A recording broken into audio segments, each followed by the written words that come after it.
बहुत स्वागत है आप सभी का न्यूज 24 मध्य प्रदेश छत्तीसगढ़ पर। पिछले कई दिनों से नगरीय निकाय चुनावों को लेकर जिस तरह से मध्य प्रदेश की सियासत पूरे देश में धूम मचा रही थी, उसके बाद जब नतीजे आए तो वो ऐसे थे कि बीजेपी, कांग्रेस, आम आदमी पार्टी, एआईएम और निर्दलीय हर कोई मिठाई बांट रहा था। सवाल ये उठ रहे हैं कि आखिर जीत किसकी हुई। इन सवालों के बीच कुछ ऐसे चेहरे हीरो बनकर उभरे हैं जिन पर जनता ने अचानक से बहुत बड़ा भरोसा जताया है। ऐसा भरोसा जताया कि लोग हैरान हैं कि आखिर इनको लेकर के इतनी ज्यादा पॉपुलैरिटी थी तो बाकी लोगों को पहले पता क्यों नहीं चला। ऐसे ही कुछ दो चेहरे हमारे साथ जुड़े हैं, कुछ एक लोग और हमारे साथ आगे जुड़ेंगे। न्यूज 24 मध्य प्रदेश छत्तीसगढ़ पर ऐतिहासिक जीत दर्ज करने वाले मेयर पद के ये लोग हमारे साथ जुड़े हुए हैं। मैं तारुफ कराता हूं सबसे पहले मध्य प्रदेश के सबसे बड़े शहर और सबसे स्वच्छ शहर माने जाने वाले, तमगा लगातार जीतने वाले इंदौर की जनता ने जिसे चुना है। पुष्पमित्र भार्गव जी हमारे साथ जुड़े हुए हैं। बीजेपी से मेयर पद पर इन्होंने चुनाव लड़ा, 1 लाख से ज्यादा की लीड लेकर के जीते। और बड़ी बात यह है कि कांग्रेस के जिस कद्दावर नेता को हराया है वो विधायक थे वहां पर। पुष्पमित्र भार्गव जी धीरे धीरे ही अपना काम करते रहे, पॉपुलर होते रहे, संघ के लिए, संगठन के लिए काम करते रहे। बहुत बहुत स्वागत करता हूं मैं पुष्पमित्र जी आपका न्यूज 24 मध्य प्रदेश छत्तीसगढ़ पर। इसके अलावा आज हमारे साथ एक ऐसा चेहरा जुड़ा है जो जुड़ता है कांग्रेस से, लेकिन जिसकी सौम्यता, जिसकी सरलता और जिसका जमीन से जुड़ाव इतना अच्छा रहा कि उसने रीवा में कांग्रेस की जबरदस्त वापसी करा दी है। जी हां, अजय मिश्रा बाबा को जनता ने चुनकर मेयर बना दिया है। और खास बात यह है कि ऐसे वक्त में बनाया है जब इस जीत की सबसे ज्यादा दरकार विंध्य अंचल में थी कांग्रेस को। बहुत बहुत स्वागत है अजय जी आपका भी न्यूज 24 मध्य प्रदेश छत्तीसगढ़ पर। अब सबसे बड़ा सवाल यही है कि मैं सबसे पहले पुष्पमित्र जी आपके पास आता हूं और आपसे जानना चाहता हूं, ये जो ऐतिहासिक जीत हुई है सर, आपको लगता था, क्योंकि अचानक से जब आपका नाम सामने आया तो हम लोग चौंक गए थे कि अचानक आपका नाम सामने आ गया है जो कि संभावित लोगों की सूची में नहीं थे, और अब 1-2 महीने के अंदर आप मेयर बन चुके हैं। देश के सबसे बड़े शहरों में शुमार इंदौर की कमान आपके पास है, कैसा महसूस कर रहे हैं? नहीं, मैं बहुत गौरवान्वित हूं और ये केवल भारतीय जनता पार्टी में ही संभव है कि यहाँ काम करने वाले कार्यकर्ता को अवसर मिलता है। और ये पहले दिन से तय था, क्योंकि भारतीय जनता पार्टी में कार्यकर्ता चुनाव लड़ता है और कार्यकर्ता ही चुनाव लड़वाता है। मैं आपको एक बात बहुत मन से साझा करना चाहता हूँ कि जिस दिन नगर पालिका के इलेक्शन ड्यू हुए उसी दिन से भारतीय जनता पार्टी ने कमल के फूल को अपना प्रत्याशी मान के तैयारी शुरू कर दी थी। तो प्रत्याशी चयन और कौन प्रत्याशी होगा उसका थोड़ा महत्व है, लेकिन पार्टी का काम और कार्यकर्ता की मेहनत, उसके ऊपर जनता जनार्दन का सही और योग्य निर्णय। इंदौर में उन्होंने विकास के साथ न्याय किया है। बिल्कुल जाहिर सी बात है कि ये न्याय हुआ है। उधर अजय मिश्रा जी आपसे मैं जानना चाहता हूं, कहा जा रहा था कि बहुत अंडर प्ले आपने पूरा ये चुनाव लड़ा, लेकिन जब नतीजे आए तो लोग हैरान थे। और धीरे धीरे आप जनता के दिलों में कब धीरे धीरे इतनी जगह बना गए कि पूरा शहर आपको चुनकर लेकर के आ गया, और कांग्रेस को जिस तरह से वहां पर वापसी आपके जरिए हो रही है, कैसा महसूस कर रहे हैं और जीत का क्रेडिट किसे देंगे आप? देखिए, ये जो जीत है ये रीवा की जनता की जीत है। रीवा की जनता ने हम पे भरोसा किया और मैं 15 साल से नगर निगम में पार्षद था, नेता प्रतिपक्ष था। उस बीच में जो उनकी समस्याएं थी, जल निकासी, आपके पीने के पानी, सड़कें, स्ट्रीट लाइट, गरीबी रेखा के राशन कार्ड, आवास योजना में, ये सारी समस्याओं का हम लोगों ने समाधान किया। उसके लिए आंदोलन प्रदर्शन किए, तालाबंदी की, हमारे ऊपर मुकदमे लगे। इसलिए जनता के दिल में जगह बनाने के लिए हमने काफी संघर्ष किया। हमारी पूरी कांग्रेस की टीम ने संघर्ष किया। उसका ये नतीजा रहा कि 23 साल जो निर्वाचित महापौर भाजपा के थे, उनका जो वो किला बना हुआ था नगर निगम रीवा, उसको हमने ढहाया।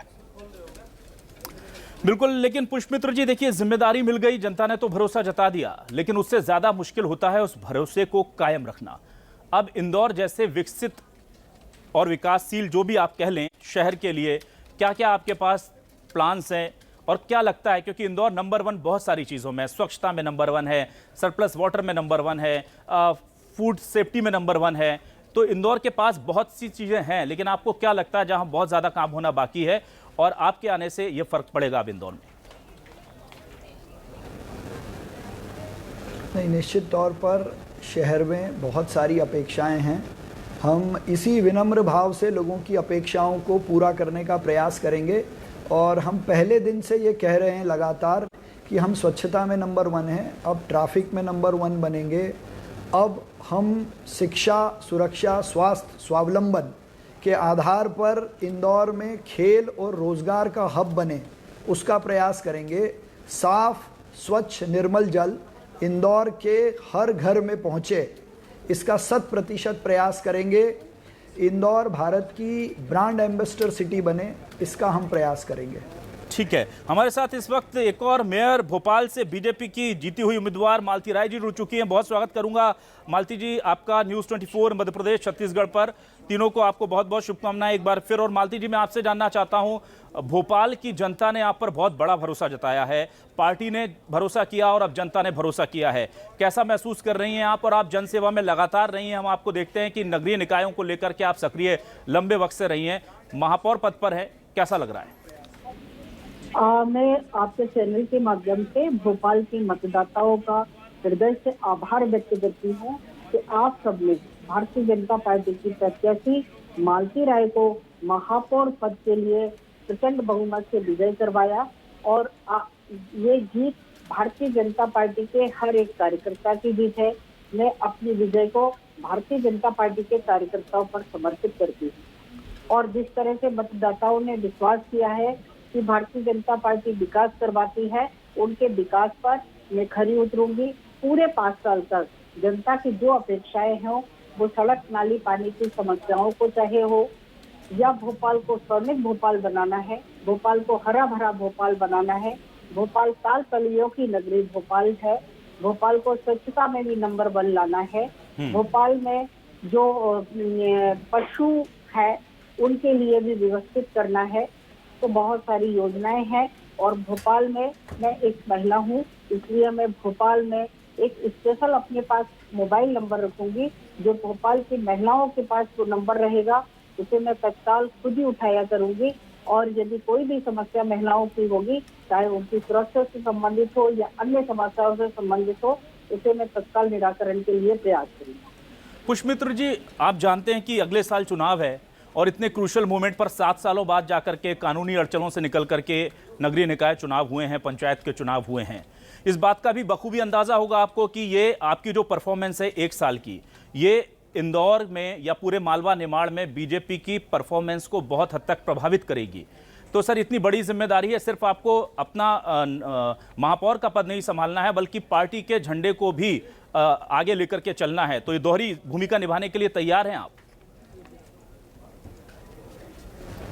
निश्चित तौर पर तैयार है। भारतीय जनता पार्टी का कार्यकर्ता हमेशा प्रण प्राण से और परिश्रम की पराकाष्ठा करता है। विशेषकर इंदौर, मालवा, निमाड़ के बारे में अगर बात करेंगे तो इंदौर माननीय मुख्यमंत्री श्री शिवराज सिंह चौहान जी के सपनों का शहर है। यहाँ लगातार जो विकास हुआ है और आने वाले 1 साल में जिस भाव से और जिस योजना से हम काम करेंगे, उसका निश्चित तौर पर हमको लाभ मिलेगा। पुष्पमित्र जी से बात करने के बाद मैं अजय मिश्रा जी की तरफ आता हूं। अजय जी, मैं आपसे ये जानना चाहता हूं, देखिए महापौर आप बन गए, लेकिन बीजेपी बार बार कह रही है कि भले ही मेयर्स बन गए हैं, लेकिन पार्षद हमारे हैं, राज्य में सरकार हमारी है, केंद्र में सरकार हमारी है। और मुझे चुनावों से पहले कही गई वो बातें भी याद आती हैं कि अगर आप जिता देंगे तो फिर विकास थम जाएगा। जनता को सीधे तौर पर यह कहा गया था। अब आपके लिए क्या बड़ी चुनौती नहीं होगा कि कांग्रेस का मेयर बनने के बाद जनता की आकांक्षाओं को पूरा करने के लिए बीजेपी सरकार से फंड रिलीज कराएं, या केंद्र में बीजेपी सरकार आपको पैसा क्यों देगी? क्या आपके मन में कोई शको शुबा है? आपको लगता है कि नहीं, विकास की बात आएगी तो हर तरफ से मदद मिलेगी?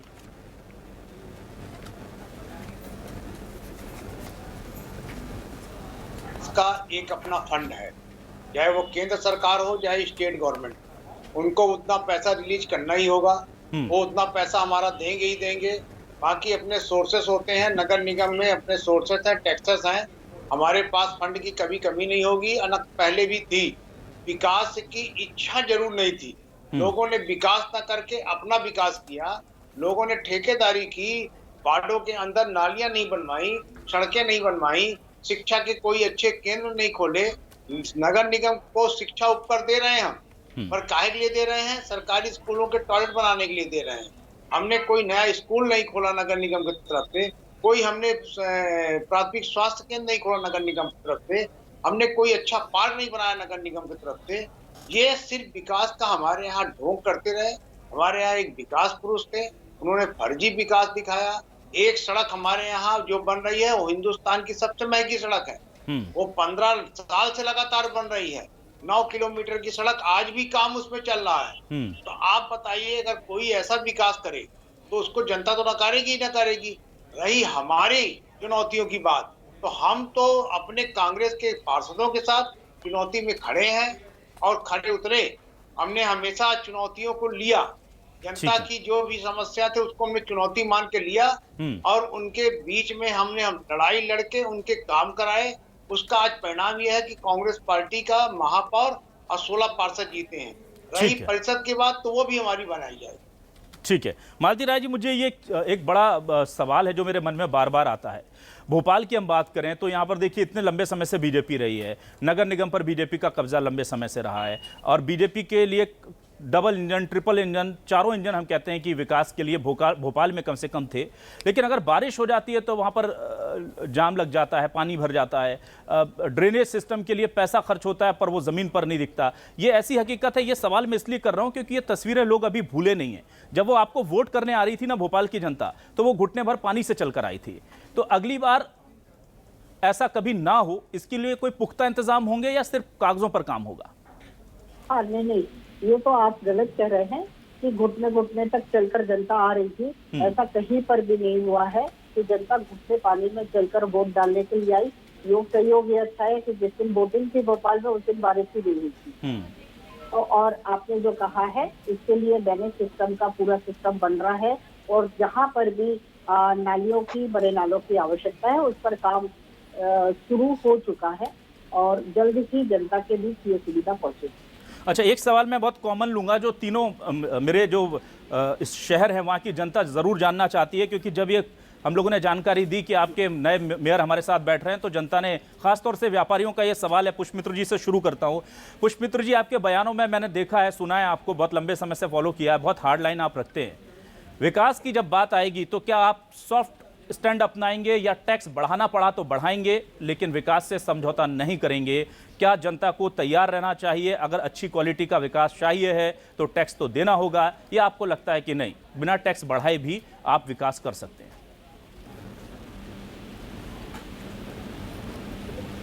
नहीं, एक उसकी बारीक अंडरस्टैंडिंग पहले लेनी पड़ेगी, पर अभी मैं इस मत का हूँ कि आज कोई नया कर लगाने की आवश्यकता नहीं है। जितना कर लगा हुआ है उसका ठीक से कलेक्शन और सदुपयोग हो, इस पर फर्म लाइन लेकर स्ट्रांग काम करने की आवश्यकता है। ठीक है अजय जी, मैं आपसे भी यही जानना चाहूंगा, रीवा में नए टैक्सेशन, लोगों पर नया टैक्स का नया कर कोई या फिर बढ़ा करके भार डालेंगे आप? क्योंकि जो कहा जाता है कि जो बजट है वो पर्याप्त होता नहीं है, जिस तरह से विकास के कार्यों में आजकल पैसा चाहिए उतना मुश्किल होता है। तो क्या ये एक तरीका होगा कि टैक्स ज़्यादा लिया जाए और फिर विकास भी ज़्यादा किया जाए? देखिए, टैक्स तो एक भी नहीं लेंगे हम, ना बढ़ाएंगे। अभी हमारे यहाँ 2020-21 में टैक्स बढ़ा दिया गया। प्रशासक थे हमारे यहाँ नियुक्त, उन्होंने बढ़ाया है।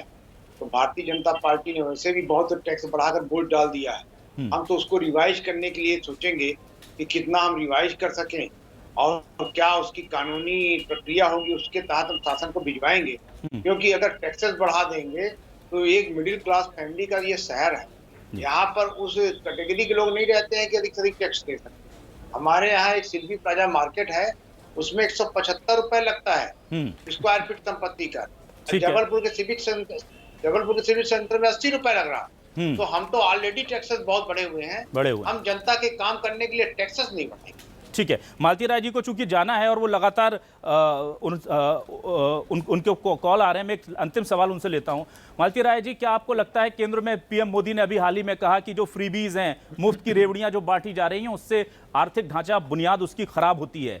क्या भोपाल नगर निगम इस मुफ्त की रेवड़ियों को बांटना छोड़ करके प्रॉपर टैक्सेशन करके प्रॉपर यूटिलाइजेशन ऑफ फंड करने जा रहा है, या आपको लगता है कि नहीं, टैक्स अब हम बढ़ा नहीं सकते क्योंकि चुनावी साल भी है, बहुत मुश्किल होगा? तो टैक्स को लेकर के जनता के मन में जो सवाल है उसको लेकर क्या कहेंगे आप? तो देखिए, टैक्स बढ़ाने वाली बात तो इसलिए नहीं उठ रही है कि पहले नगर निगम की आर्थिक स्थिति को देखने के लिए मैं शपथ के बाद में अधिकारियों के साथ बैठूंगी, कितना टैक्स आ रहा है इस पर हम विचार करेंगे और जो लोग टैक्स नहीं दे रहे हैं उनसे आपके चैनल के माध्यम से अपील करेंगे कि जो टैक्स नहीं दे पा रहे हैं वो टैक्स दे, और जो टैक्स आता है उसमें भोपाल के विकास के लिए यदि कम पड़ता है तो मध्य प्रदेश शासन से आग्रह करके, केंद्र शासन से आग्रह करके भोपाल की जनता के लिए विकास पहुंचाएंगे। मालती जी, बस आप जा रहे हैं, 10 सेकंड आपसे लूंगा। एक बार वो तस्वीरें मैं दिखा देता हूं, क्योंकि भोपाल की तस्वीरें हमारी कोशिश होती है कि हम भोपाल की खुशियां, भोपाल का दर्द, मध्य प्रदेश की खुशियां और दर्द वो भी दिखाएं। जरा मैं अपनी दरख्वास्त करूंगा पीसीआर टीम से कि एक बार वो तस्वीरें जरा भोपाल की दिखा दें जिनका मैं जिक्र कर रहा था। उसके बाद हम मालती जी से इजाजत लेंगे।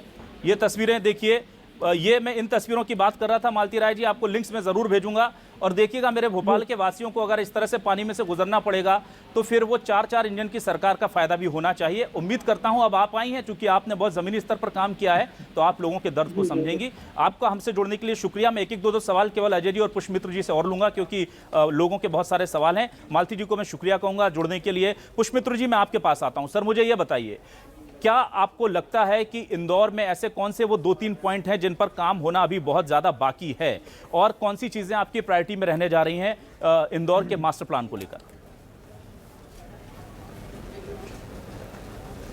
देखिए, हम 90% घरों तक अभी जल और नल है, तो जो बचे हुए 10% घर हैं वहाँ तक जल और नल पहुँचे। एक दूसरा, तृतीय चरण नर्मदा का आने के बाद भी अभी वाटर डिस्ट्रीब्यूशन का जो सिस्टम है उसको बहुत पुख्ता बनाकर पानी का सदुपयोग कर कर हर घर तक पानी पहुंचाना, एक ये बड़ी चुनौती भी है और एक बड़ा काम भी है। दूसरा, ड्रेनेज सिस्टम और वाटर लॉगिंग की जो समस्या, उससे शहर को निजात दिलाना एक बड़ा काम है। अब चूंकि इंदौर भारत में एक ऐसा शहर है जहां पब्लिक ट्रांसपोर्ट और स्मार्ट सिटी के प्रोजेक्ट्स और स्वच्छ भारत मिशन, ऐसे तमाम जितने काम हैं वो प्रभावी रूप से होते रहें, ये एक बड़ा काम है। इसके इतर इंदौर महानगर की ओर बढ़ रहा है, मेट्रोपॉलिटन दर्जा दिलाने की बात भी हमने की है। ऐसे में भारत में इंदौर ट्रैफिक में नंबर 1 बने, चाहे वो ट्रैफिक सेंस की बात हो, पार्किंग की बात हो, या शहर में ऐसी गाड़ियां अधिक चलें जिससे पॉल्यूशन कम हो, तो कार्बन क्रेडिट्स भी हम अचीव करें, प्रदूषण से भी मुक्त हो इंदौर। ये ऐसे मेजर काम हैं जिन पे बहुत फोकस करके जनता के पार्टिसिपेशन से चीज़ों को आगे बढ़ाना पड़ेगा। 2 काम और हमने अपने हाथ में लेने का विचार किया है, जो अपने विजन डॉक्यूमेंट या संकल्प पत्र में हमने उसकी बात की है जी। वो है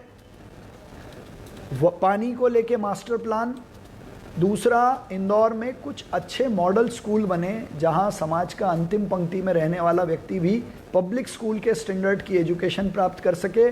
तीसरा, मेडिकल हेल्प के सेंटर, एक ऐसा सेंटर हर वार्ड या बस्ती में हो जिससे उसको निशुल्क तो नहीं लेकिन बहुत कम दामों पर चिकित्सा सुविधाएं इंदौर से लेकर दुनिया में कंसल्टेशन उसका हो पाए, जांच हो पाए, ऐसे कुछ केंद्र शुरू करने का मन में प्लान है।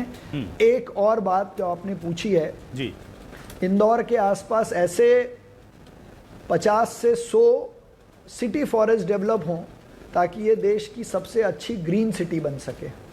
बिल्कुल। देखिए पुष्पमित्र जी, आपसे मैं बार बार इसलिए कह रहा हूँ, उम्मीदें बहुत ज़्यादा हैं, क्योंकि मध्य प्रदेश जब इंदौर के बारे में बात करता है, मैं भी मध्य प्रदेश से बिलोंग करता हूं, मैं दिल्ली में खड़े होकर के भी जब बताता हूं कि मैं मध्य प्रदेश से हूं, तो इंदौर हमारा कहते हैं ना सिरमौर बन चुका है। अब उसे और आगे ले जाने की बहुत बड़ी जिम्मेदारी आप पर है। लेकिन वहीं अजय जी, आपके पास आता हूं, रीवा के लिए बहुत कुछ किया जाना बाकी है। वहाँ का ट्रैफिक, वहाँ की सड़कें, वहाँ के पानी की व्यवस्था, वहाँ के स्कूल, वहाँ के अस्पताल, तमाम चीज़ें, बहुत गुंजाइश है काम करने की। लेकिन विपक्ष का एक कैंडिडेट आकर के कितनी तस्वीर बदल लेगा, यह संशय भी लोगों के मन में है। कैसे करेंगे, बड़ा टारगेट है जी? देखिए, सबसे पहली प्राथमिकता तो है पानी।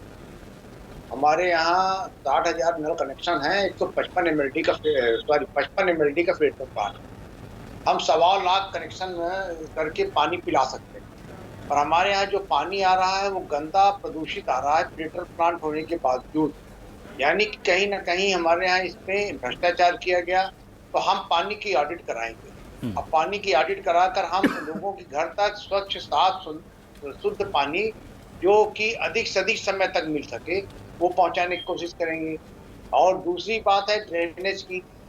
जैसे ही थोड़ी पानी बरसता है हमारे यहाँ वाटर लॉगिंग हो जाती है, तो हमने ये प्राथमिकता पे रखा है कि इसके लिए कंसल्टेंट इंजीनियर अपॉइंट करके और उसका पूरे शहर का एक टोपो मैप बनवाएंगे कि किधर पानी की निकासी के ढलान है और नालियां बनवाकर उस पर निजात दिलाने की बात करें। जो सड़कें सीवरेज सिस्टम के नाम पे तोड़ दी गई, 214 करोड़ की सीवरेज योजना आई जो भ्रष्टाचार की भेंट चढ़ गई और कोई सीवरेज ट्रीटमेंट प्लांट नहीं बना और जो सड़कें उसमें तोड़ दी गई वो सीवरेज कंपनी के नाम आपराधिक प्रकरण दर्ज कराकर और उनसे ही वो निर्माण करवाएंगे। कोई स्कूल नहीं है, अपनी एक स्कूल है जो 8वीं तक की है, गर्ल्स स्कूल है, उसका उन्नयन कराने की बात चल रही है।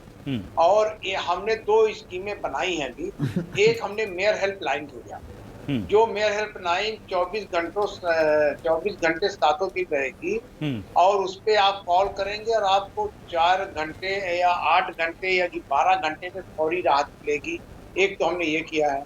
दूसरा हमने एकल खिड़की योजना बनाई है। जो लोग भटकते हैं इधर उधर, एक खिड़की में अपना आवेदन देंगे और उसी खिड़की से उनको चाहे वो मित्र प्रमाण पत्र हो, चाहे जन प्रमाण पत्र हो या नगर निगम से संबंधित कोई भी कागजात हो, उसी खिड़की से उनको प्राप्त हो जाएंगे। उनको टेबल नहीं रखना पड़ेगा। ठीक है। तीसरा हमने पर्यावरण के दृष्टिकोण से कपल वृक्ष योजना नगर निगम की बनाई है कि हर घर में 2 वृक्ष देंगे पति पत्नी को और उनको ये बोलेंगे शहर में आप कहीं पर भी लगाइए पर इसका पालन आपको करना है, ये आपके बेटे समान है। तो पर्यावरण के दृष्टिकोण से भी हम ये काम करेंगे। तो हमारी जो योजनाएं हैं वो हम उसको मूर्त रूप देने के लिए सारे प्रयास करेंगे। विपक्ष में होने के बावजूद और महापौर का जो दायित्व है उसको भलीभूत निभाएंगे। कांग्रेस पार्टी बड़ी मजबूत पार्टी है और बड़ा साहस है हम लोगों के अंदर। हम लोग काम करके और जज्बे के साथ काम करते हैं। ठीक है, तो चाहे इंदौर हो, भोपाल हो या रीवा, जाहिर सी बात है कि पुष्पमित्र जैसे यंग लोग जब आते हैं इस बड़ी जिम्मेदारी को उठाने के लिए तो उम्मीदें बढ़ती हैं। अजय मिश्रा जैसे लोग जब नीचे से अपनी जगह बनाते हुए ऊपर आते हैं तो उम्मीदें बढ़ती हैं और मालती राय जैसे लोग जो लगातार जनता के बीच में रहकर सेवा करती रहीं वो निकल कर आती हैं तो उम्मीदें बढ़ती हैं। मध्य प्रदेश की जनता ने अपना काम कर दिया है, अब जिम्मेदारी इन युवा कंधों पर है, मालती राय जैसे नेतृत्व पर है और बीजेपी कांग्रेस के ऊपर भी है क्योंकि अगले साल चुनाव है। आप लोगों का काम बहुत बड़ा एक तरह से कहा जाए कि लिटमस टेस्ट होगा। जनता देखेगी कि आप लोग अपने काम में कितने सफल रहे हैं और उसके हिसाब से आगे वोट किए जाएंगे। बहुत बहुत शुभकामनाएं न्यूज़ 24 मध्य प्रदेश छत्तीसगढ़ की तरफ से। आप लोगों से इतना वादा करेंगे कि हर कंस्ट्रक्टिव काम में हम आपके साथ रहेंगे और इतनी ताकीद भी देंगे कि अगर कुछ गलती होगी तो बिना किसी लाग लपेट के आपसे सवाल भी करेंगे। बहुत बहुत शुक्रिया पुष्पमित्र भार्गव जी, अजय मिश्रा जी और मालती राय जी हमारे साथ जुड़ने के लिए। मध्य प्रदेश की जनता बहुत उम्मीदों से इन चेहरों की तरफ देख रही है और हम ये देखना चाहते हैं कि मध्य प्रदेश के सुनहरे मध्य प्रदेश के गढ़ते बढ़ते भविष्य में इन लोगों की कितनी भूमिका होती है। फिलहाल इस खास पेशकश में बस इतना ही। नमस्कार।